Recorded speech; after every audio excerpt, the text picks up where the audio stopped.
నమస్తే, welcome to our channel. నేను ప్రియాంకారాం. నరేంద్ర మోడీ గారు కోప్పడ్డ ఎప్పుడైనా ఎవరైనా చూసారా? ఎవరు చూడలా. అసలు కోపం వస్తే ఆయన ఏం చేస్తారు? ఇది నేషనల్ మీడియాలో ఒక చర్చగా మారింది. దీనికి సమాధానం కూడా ఆయనే చెప్పారు. మరి ఆయన ఏం చెప్పారు? తర్వాత కోపం వచ్చినప్పుడు ఆయన దాన్ని ఎలా అణుచుకుంటారు అనేది కూడా ఆయన మాటల్లోనే ఆయన స్వయంగా చెప్పారు. మరి అవేంటి అనేది తెలుసుకుందాం. మనతో మాట్లాడడానికి సీనియర్ జర్నలిస్ట్ శేషరావు గారు ఉన్నారు. మాట్లాడేద్దాం. నమస్కారం సార్. నమస్తే. మోడీ గారికి కోపం వస్తుందా అంటే చాలా మందికి డౌటే. ఎందుకంటే ఆయన కోపంగా ఉండడం ఎవరూ చూడలేదు. మరి నేషనల్ మీడియా వేదికగా చర్చ నడుస్తుంది, ఏకంగా ఆయన కోపం వస్తే ఏం చేస్తారని. దానికి కూడా ఆయనే క్లారిటీ ఇచ్చారు. అసలు ఏం చెప్పారు ఆయన? ఆయన అంతటా ఆయన ఏం చెప్పారు ఆయన గురించి? జనరల్గా కొన్ని సెలబ్రిటీస్ కానీ లేదంటే ఒక అత్యున్నతమైనటువంటి స్థానాలకి ఆయా రంగాల్లో చేరినటువంటి వాళ్ళ జీవిత చరిత్ర కానీ, వాళ్ళ హావభావాలు కానీ, లేదా వాళ్ళ ఆలోచనలు కానీ, వాళ్ళ ఆహార నియమాలు కానీ, వాళ్ళ దైనందిన కార్యక్రమాలు కానీ ఎలా ఉంటాయి అని తెలుసుకోవటానికి ఆసక్తి చూపుతారు చాలామంది. తెలుసుకోవాలి కూడా. ఎందుకనంటే ఒక అత్యున్నత స్థానానికి చేరడం అంటే అది చిన్న విషయం కాదు. ఆ స్థాయికి చేరడం ఎలా అనే దాని మీద వాళ్ళు అనుభవాలు ఏదైతే ఉన్నాయో ఆ అనుభవాలను తెలుసుకోవాలి కూడా అందరూ. తెలుసుకుంటే కనీసం కొన్నన్నా మనం ఇంప్లిమెంట్ చేస్తే మనం కూడా కొంచెం ఏదన్నా ఒక లక్ష్యాన్ని పెట్టుకొని వెళ్ళటానికి అవకాశం ఉంటుంది. స్ఫూర్తిగా తీసుకుంటారు. నరేంద్ర మోడీ గారు ప్రధానమంత్రి, మూడోసారి ప్రధానమంత్రి ఆయన. ఇంకా నెక్స్ట్ కూడా నేనే అంటున్నాను, ఆయన నెక్స్ట్ కూడా ఉంటాడేమో తెలియదు. ఓటమి ఎరగనటువంటి లీడరు. 3 సార్లు ముఖ్యమంత్రి గుజరాత్కి, 3 సార్లు ప్రధానమంత్రి భారతదేశానికి. సో ఇంతవరకు ఆయన ఓడిపోయిన దాఖలాలు లేవు. అధికారం ఒకసారి ఎక్కడమే కానీ ఎక్కిన తర్వాత దిగినటువంటి దాఖలాలు లేవు. ఇది ఆయన పొలిటికల్ చరిత్ర. మరి అంత విజయానికి కారణాలు ఏంటనేది తెలుసుకోవాలని చాలామంది ఆసక్తిగా ఉంటారు, ప్రత్యేకించి రాజకీయ నాయకులు కదా. సో ఆయన ఎన్డీఏ ఎంపీలకి డిన్నర్ ఇచ్చారు. ఆ డిన్నర్లో ఆయన అన్ని టేబుల్స్ దగ్గరికి వెళ్తారు, జనరల్గా వెళ్తారు కదా. వెళ్ళినప్పుడు వాళ్ళు ఒక్కొక్కళ్ళు ఒక్కొక్క రకమైనటువంటి క్వశ్చన్స్ వేశారు.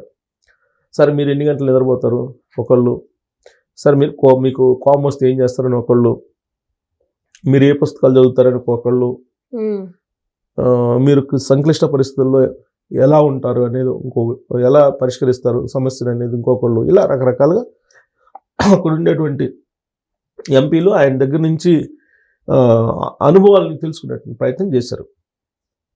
ఆ మధ్యకాలంలో లోకేష్ గారు సతీ సమేతంగా వెళ్ళి, కుటుంబ సమేతంగా వెళ్ళి నరేంద్ర మోడీ గారు విందుని ఆస్వాదించారు. అప్పుడు కూడా కొన్ని సీక్రెట్లు, విజయ రహస్యాలు చెప్పాడు. ఎవరికి? లోకేష్ గారికి. అది కూడా లోకేష్ గారు చెప్పారు కదా, మనం ఏదైతే అనుకుంటామో ప్రజలకు మంచి చేయాలని, అది ఎన్ని విమర్శలు వచ్చినా ఆరోపణలు వచ్చినా కానీ మనం చేసేటివేను ఆలోచించకూడదు. ప్రజాసేవ చేయడానికి మనం పవిత్రంగా ఆలోచించి అది కరెక్ట్ అనిపించినప్పుడు ఎన్ని విమర్శలు వచ్చినా ఆరోపణలు వచ్చినా మనం ఇంప్లిమెంట్ చేసుకుంటూ వెళ్ళిపోవాలి, అప్పుడే సక్సెస్ వస్తుంది. నేను అలానే సక్సెస్ అయ్యానని చెప్పాడట నరేంద్ర మోడీ గారు. ఆ విషయాన్ని లోకేష్ గారు చెప్పారు. సో ఇప్పుడు ఎంపీలకి ఏం చెప్పారు? 3.5 గంటలు నిద్రపోతాడంట. 3.5 hours ఓన్లీ 3.5 hours నిద్రపోతాడంట. అది ఆ 3.5 గంటలు డీప్ స్లీప్ ఉంటుందంట. ఆ తర్వాత నిద్రపోరంట. తర్వాత వర్క్, దైనందిన జీవితం, దైనందిన కార్యక్రమాలు ఇవన్నీ ఉంటాయి అని చెప్తూ కోపం వస్తే ఏం చేస్తారు మీరు అనేది ఇంకో క్వశ్చన్ ఎంపీల దగ్గర నుంచి. అది కోపం వస్తే ఏం చేస్తారంటే ఆయన ఏం చెప్పారంటే, నేను ఇంతవరకు ఏ అధికారి మీద ఎప్పుడు కోపడలేదు. నేను ఇట్టి సంక్లిష్ట పరిస్థితుల్లో కూడా నేను ఏ అధికారి మీద ఎప్పుడు కోపడలేదు. కోపం వస్తే దాన్ని ఎలా నిగ్రహించుకుంటాను అని చెప్పాడు. సీక్రెట్. కోపం వస్తే ఎలా నిగ్రహించుకుంటాను అని అంటే ఆయన చెప్పింది ఏంటంటే, ఎవరి వల్ల కోపం వచ్చింది, ఎందుకు కోపం వచ్చింది, ఆ టైంలో వాళ్ళు ఏం చేశారు అనేది పేపర్ మీద రాసుకుంటాడంట. పేపర్ మీద రాసుకుని పదే చదువుతాడంట. దాన్ని చదివి చించవతలు పడేస్తాడు. దాంతో కోపం పోతుందంట. అదంట ఆయన టెక్నిక్. కోపం వస్తుంది కానీ నిగ్రహించుకుంటాను. నేను ఎప్పుడు కోప్పడి ఎవరిని మాట్లాడలేదు, అధికారులను. ఇంతవరకు ఏ అధికారిని నేను కోప్పడి నేను మాట జారిన దాఖలాలు లేవు, మాట అనినటువంటి దాఖలాలు లేవు కోపంతో.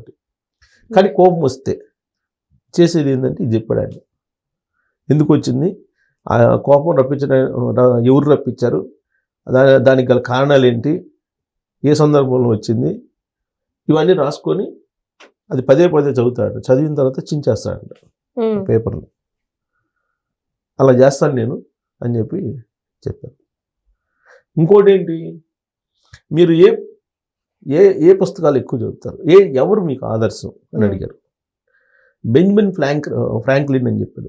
బెంజమిన్ ఫ్రాంక్లిన్ జీవిత కథని నేను ఇన్స్పైర్గా చేసుకుంటాను అని చెప్పి చెప్తూ గోద్రాకు సంబంధించినటువంటి దాన్ని కూడా ఉదహరించాడు. ఎంపీలతోటి డిన్నర్ కబుర్లు ఇవన్నీ. ఆంధ్రప్రదేశ్లో కాఫీ కబుర్లు స్టార్ట్ చేశారు ఈ మధ్య. సో అలాగే డిన్నర్ కబుర్లు. ఆ డిన్నర్ కబుర్లు ఏం చెప్పాడంటే, గోద్రా అల్లర్లు జరిగినప్పుడు, గోద్రా సంఘటన జరిగినప్పుడు ఆ సంఘటన దగ్గరికి వెళ్ళొద్దని చెప్పేసి అధికార యంత్రాంగం చెప్పిందంట. శాంతి భద్రతలో ఇబ్బంది కలుగుతుంది అని చెప్పి నో అని చెప్పేసి నేను ప్రజల్లోకి వెళ్ళిపోయాను. సో కాబట్టి ప్రజలు మనకి ఇంపార్టెంట్, రాజకీయ నాయకులకి. కాబట్టి ప్రజల్లో వీళ్ళంత వరకు ఎక్కువ ఉండాలి, ప్రజలతోటి మనం మమేకం కావాలి. అప్పుడే మనం రాజకీయ నాయకుడిగా మనం విజయం సాధించగలం. లా అండ్ ఆర్డర్ సిచ్యువేషన్ ఇవన్నీ వాళ్ళ అధికారులకు సంబంధించినటువంటి వ్యవహారం, మనకు సంబంధించింది కాదు. ఆ రోజున గోత్రాలలో జరిగినప్పుడు ప్రజలు బాధల్లో ఉన్నప్పుడు, ప్రజలు విషాదంలో ఉన్నప్పుడు వెళ్ళాల్సినటువంటి రెస్పాన్సిబిలిటీ ఒక ముఖ్యమంత్రిగా ఉంది నాకు. అందుకని నేను ఎవరు అవుననుకున్నా కాదనుకున్నా వద్దన్నా నేను వెళ్ళాను, అక్కడికి సంఘటనా స్థలానికి వెళ్ళి వాళ్ళతో నేను మాట్లాడాను. అలా ఉండాలి లీడర్లు అంటే. శాంతి భద్రతల సమస్య వచ్చింది మీరు వెళ్ళడానికి లేదంటే కాదు, ప్రజలు అనేవాళ్ళు ముఖ్యం. రాజకీయ నాయకులకి, ప్రజాప్రతినిధులకి ప్రజలు అనేవాళ్ళు ముఖ్యం. ప్రజలు బాధల్లో ఉన్నప్పుడు వెళ్ళలేనటువంటి పదవులు అవసరం లేదు మనకి. సో కాబట్టి ఆ దృక్పథంతో నేను ఇంతకాలం పాటు ఉన్నాను, ఇప్పుడు కూడా అదే అనుసరిస్తున్నాను అని చెప్పి ఆయన షేర్ చేసుకున్నటువంటి అంశాలు ఇవి. ఈ అంశాల్లో ఆశ్చర్యకరమైనటువంటి విషయం ఏంటంటే, ఆయన 3.5 గంటలు నిద్రపోతాడు. అవును సార్, నాకు చంద్రబాబు నాయుడు గారు ఆశ్చర్యం అంటే మామూలుగా ఆశ్చర్యపోతారు నరేంద్ర మోడీ గారు. కానీ చంద్రబాబు నాయుడు గారు 2.5 గంటల నుంచి 3 గంటల నిద్రపోయారు చంద్రబాబు నాయుడు గారు. ఎగ్జాక్ట్గా 3 గంటలకు లేస్తారు చంద్రబాబు నాయుడు గారు, 3కి లేస్తారు. ఆయన 11 కట్ట అనుకుంటారు, 12, 1, 2:30 కల్లా లేస్తారు. 3కి యోగా మొదలు పెడతారు. 5 కల్లా విజిటర్స్ని కలవడానికి ఇంటెలిజెన్స్ ఉంటుంది కదా, ఇంటెలిజెన్స్ రిపోర్ట్ తీసుకుని 5 కల్లా రెడీ అయిపోతారు చంద్రబాబు గారు. సో సక్సెస్ఫుల్ మ్యాన్స్ ఎప్పుడు కూడా, అందుకే నేను చెప్పింది స్టార్టింగ్లో, వాళ్ళు సక్సెస్ఫుల్ ఎవరైతే ఉన్నారో, సక్సెస్ఫుల్గా సమాజంలో ఎవరైతే నిలుస్తారో వాళ్ళ యొక్క జీవిత చరిత్ర కానీ, లేదంటే వాళ్ళ యాక్టివిటీస్ని కానీ, లేదంటే వాళ్ళ యొక్క సంబంధించిన ఆలోచనలు కానీ, ఇవన్నీ మనం తెలుసుకొని వాటిని అనుసరించాలి. అనుసరించినప్పుడే ఖచ్చితంగా మనం కూడా ఎంతో కొంత, వాళ్ళంత కాకపోయినా ఎంతో కొంత ముందుకెళ్తాం. Thank you so much.